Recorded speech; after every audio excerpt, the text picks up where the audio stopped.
asleep, unfortunately. Yeah. Voila!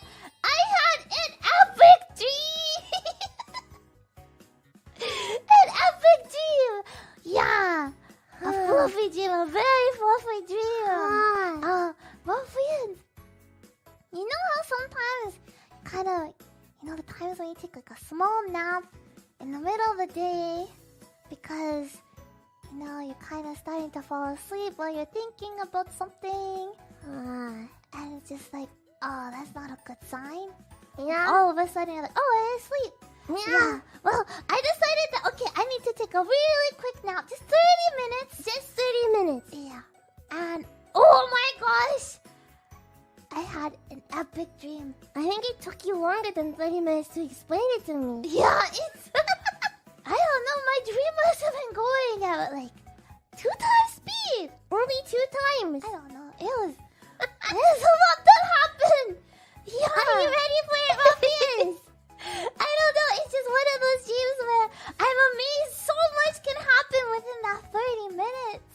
And when I woke up, I was like, oh, but it was so amazing. You're gonna take out your notepad. Wow. Okay, well, here you go, Ruffians. Okay, so in my dream, and by the way, I'm gonna say, this is a dream. Completely a dream. I did not fabricate. No. Make up any portions of this story. None of it is exaggerated. This is exactly how it was. My dream, okay? Yeah. Yeah, and I wrote notes so I didn't forget about it, but I don't know if I really needed the notes because it's not really. It is not made up. It is not exaggerated. This is exactly how it was. Lola's brain went asleep, unfortunately. Yeah. Yeah, okay. Anyways, in my dream, we're having a super special sleepover party with our whole Ian and JP senpai. Yeah. It was such an amazing party. It was like a sleepover party, but it was like a rented venue, like a hotel or something. A rented venue? Yeah, like a hotel, because then there was like... It wasn't hotel rooms, but it was like bedrooms. Like everybody had their own bedrooms. I don't know how that really worked. Magic, maybe. I don't know. Yeah, that's what happens with hololive. Magic. Yeah. But it wasn't just the Ian senpai and JP senpai. But also Mama Puppy and Papa Puppy were there. And other senpai's parents were there too. Yeah, everybody was there. I don't know. It was just such a fun and chaotic atmosphere. There's yummy food and drinks and desserts, and everyone was mingling. This senpai talking with this person and everything. And so Mama Puppy was there, and she was talking with the Bibu. And they were just having such a great time talking and being like, oh yeah, FUWAMOCO, oh Bibu, what kind of games do you like? Oh, Zelda, those kind of things. And then suddenly, Nenichi phoned Mama Puppy. You could see Nenichi's phoning Mama Puppy. Okay, Bibu was so excited. She's like, yeah, I'm gonna talk with Mama Puppy and Nenichi at the same time. We're gonna have an awesome conversation. It's gonna be so much fun. And then when Mama Puppy picked up the phone, it just turned out to be Mama Puppy's friend, and the phone was just kind of bugging out. So Bibu was disappointed. Not Nenichi. Yeah, it kind of makes sense because, Nenichi is cool and cuter than Mama Puppy's friend. So it makes sense to be kind of disappointed. Yeah. Oh, wow. But then I bumped into Rui senpai. Yeah, for the first time in person. And oh my goodness, she was so excited. She picked me up into a big hug and spun me around and around and around, and then she kabedoned me with so much strength into a wall. She was just so happy. She had super hawk strength. So happy you kabedoned someone. Yeah, I can feel it still in my body, like yeah. Yeah, I was just so amazed, a little surprised. Just a bit. Yeah, but she looks so pretty and cool, like a shoujo manga heroine. Yeah. Yeah, it was so much force, so much strength. Yeah, and I kind of wanted to get back at her. So then I picked her up and I spun her around. And then she did it to me again. She kabedoned you again. Not the kabedon.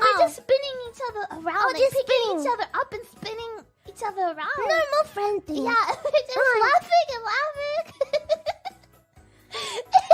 Like, ha ha! Yeah, just like, ha ha! Yeah. Yeah, it was so nice. Counterattacks. Yeah, kind of. Yeah, I could feel like the reverberation in my bones when Louis Senpai like, cause it was like a pick you up, spin you around and around, and then into the wall kind of thing. So strong. Yeah. It was really powerful, and then it was just so nice talking and laughing. Ruffy, this is not the end of the dream, no, Ruffy. This is nowhere near the end of the dream, okay? No. Hi. Yeah. Continue. But there was a lot going on, so then I saw Narissa. Yeah, and I was just so happy because suddenly Narissa had all this obscure knowledge about Bishoujo game and the companies and the staff who work on them, and I was able to talk to her about a bunch of different things that I never thought I could.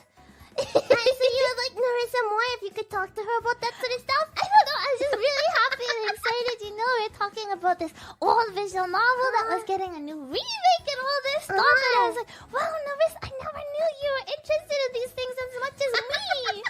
Oh, yeah. She kind of kept it hidden. That's not very nice. Yeah. And you know, it was like I don't know, we rented a hotel or something, right? Something. So it was like a big company-wide toast introduction thing kind of going on. And there was all these like, tables and everyone was sitting there and having like, nice food. And so we had to all go up one by one and introduce ourselves into the mic and the camera that they had that was like broadcasting it to everyone in the company. So one floor you couldn't watch. It was just to the people in the company. Yeah, it was just to the people in the company. That's probably for the best. Yeah. And so it was Moko-chan's turn. And our instructions were to introduce something you like your favorite thing, and then your name. So Moko-chan said that her favorite drink is Nenjian, which is like a throat syrup that we've been drinking a ton recently because we've been practicing singing a lot. I like it, but it's not my favorite drink. And she was like, I like it so much. I like Nenjian. And she took a sip of it from her glass that she was holding. And then she started getting really visually sick. And so I was like, oh, this is kind of embarrassing. Moko-chan, what are you doing saying this is your favorite thing and then getting sick because you took a sip of it? But I could tell it was gonna be bad. So Moko-chan was kind of like stumbling, kind of getting close to like a table that had a whole bunch of people eating at it.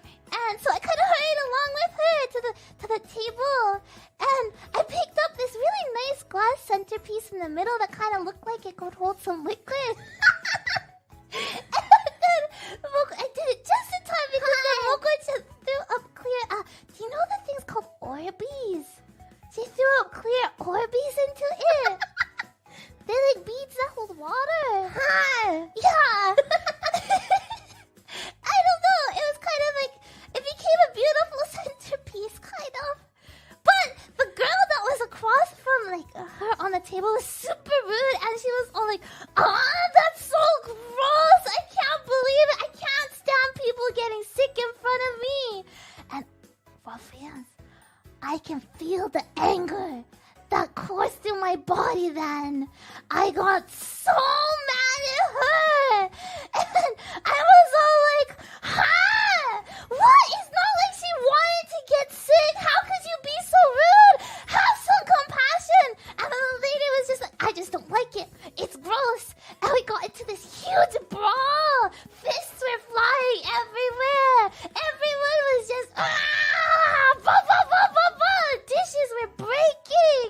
And other members were trying to hold me back. But I prevailed. And I won the fight. And then she was all like, oh, Fuwawa, you're so strong. You were right. I'm so sorry. What is your wisdom? What is your wisdom?